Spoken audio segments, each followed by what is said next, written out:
La piscine est posée. Mise à niveau de la piscine. Bon, l'idéal est un laser, bien sûr. Sinon, c'est le tour complet. On n'a pas besoin de la ressoulever pour un petit centimètre. On peut la secouer puis carrément glisser avec le pied du gravier dessous. Voilà, bon, celle-là est parfaitement de niveau au premier coup. Voilà. Ensuite, on va charger. On va charger un sable tout autour, en gravier. Et on a été, celle-là est autoporteuse, mais on l'a étayée quand même, on ne sait jamais, on a des doutes. Hein. Alors vous voyez, on l'étaye avec des chevrons, des petits chevrons, et des planches de chaque côté. Et ensuite, on va boucher la totalité.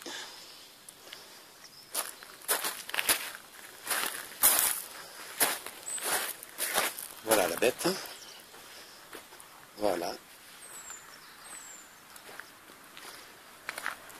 Ici la bande de fond, le skimmer. Là-bas les entrées de parois, les traversées de parois. Un puits de décompression que l'on met pour les assurances, bien qu'ici on est sur une couche de gravier, donc on n'a jamais d'eau. Hein.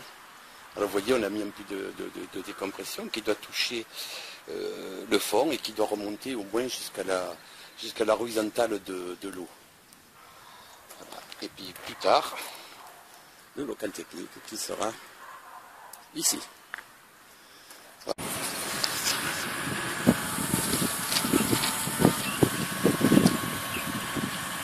Et un comble 6-10, le tour de la piscine. Alors mise en place du projecteur à LED. Celui-là fait 60 watts, donc pas besoin de tirer des fils énormes, hein, c'est l'avantage, en ayant la même puissance d'un classique. Voilà, donc il se visse carrément, hein, il se visse dessus, vous mettez un peu de téflon, vous vissez à bloc et c'est tout.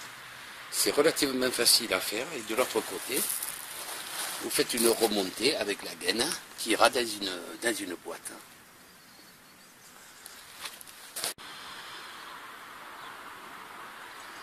Alors, mise en place du projecteur. Alors voilà, on le fixe sur l'arrière. On le tient sur l'arrière. On met la patte de maintien devant. 3, 6, 16, 7, 14, 16, il y a 18 vis.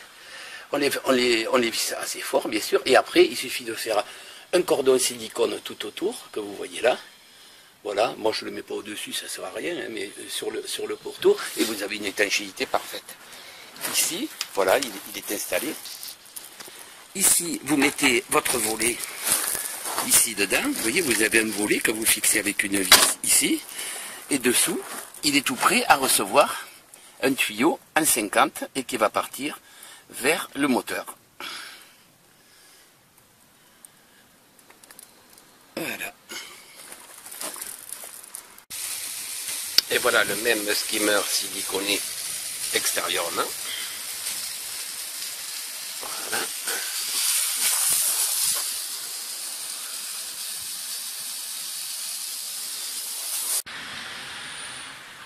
Préparation des traversées de parois. Là, on a 3 injecteurs, ce qui permet de pousser le sable et de mettre les tuyaux quasiment en surface plus tard. Donc là, on va les mettre en série, hein, donc avec des T. Et celui complètement à gauche sera raccordé le premier, donc directement au moteur.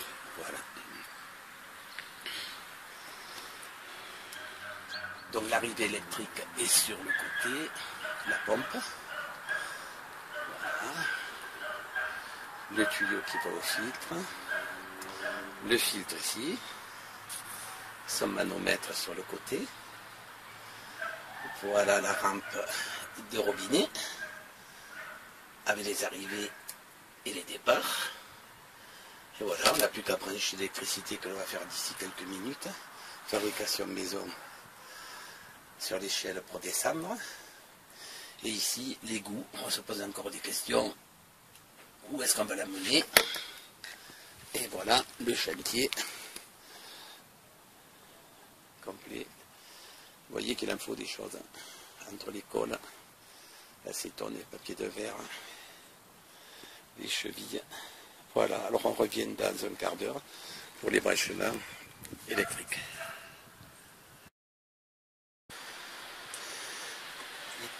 Les 3 robinets réglementaires, le skimmer, la bande de fond et l'aspirateur. Donc ça, c'est les aspirations qui sont aspirées donc par la pompe que vous voyez ici, avec son filtre à l'intérieur. Ensuite, cette pompe refoule directement vers le filtre. Voilà. Voilà le filtre. Ça, c'est le branchement d'égout. Et ici, elle ressort ici.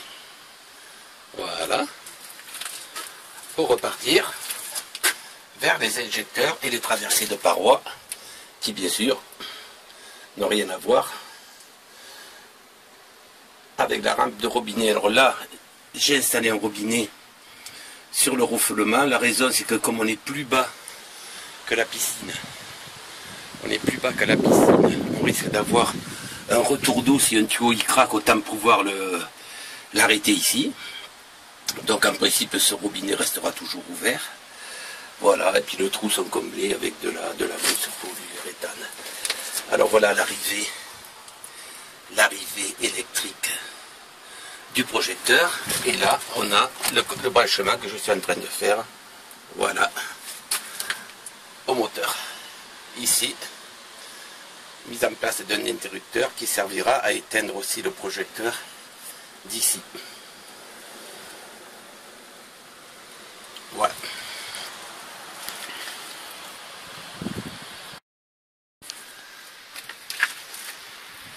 Bon, j'ai oublié de vous parler de la vanne multivoie. C'est elle qui dirige tout à la piscine. Vous voyez ce côté infiltration, si vous le voyez. Voilà. Vaste, ça veut dire égout. Rejet à l'égout.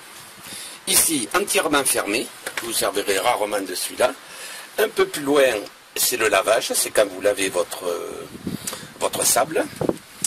Ici, le rinçage, c'est quand vous rincez votre sable après avoir fait un lavage, donc vous les évacuez aux égouts et vous regardez ici l'eau qui est théoriquement marron ou grise va se retrouver très claire. Quand c'est très clair, ça veut dire que vous avez bien travaillé. Et le dernier, c'est la recirculation. Je garde pour la fin, vous voyez, recirculation. Ça veut dire que l'eau arrive à la pompe et repart directement à la piscine sans être filtrée. Voilà, ça, vous en servirez régulièrement, je vous dirai pourquoi plus tard.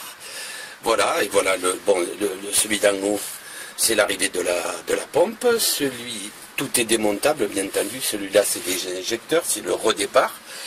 Ici, c'est l'égout. Alors, bien sûr, tout est monté démonté, tout est démontable, je veux dire, pour que si vous avez besoin de regarder votre sable ou n'importe quoi, que vous démontiez, ça se dévisse, que vous puissiez le faire sans problème. Voilà, et ici, on a rajouté 2 colliers pour tenir les robinets d'accès au skimmer, à la bombe et à l'aspirateur. Voilà, là on est en train de faire la connexion générale du moteur. Voilà, qui est fait. Alors là, pas de problème, celui-là il est tout en plastique, donc pas de terre. On a le bleu et le noir. Les connexions sont prévues à l'intérieur. Vous avez un petit billet qui vous montre comment le connecter. Bon, vous collez pas non plus trop près, hein, vous laissez 10 cm pour que ça puisse aspirer quand même de l'air frais le moteur. Et voilà, c'est tout ce que j'ai à vous dire. Et bien sûr, on fixe le moteur. Là, on le fixe directement sur l'agneau. Voilà, j'ai oublié de vous parler du projecteur.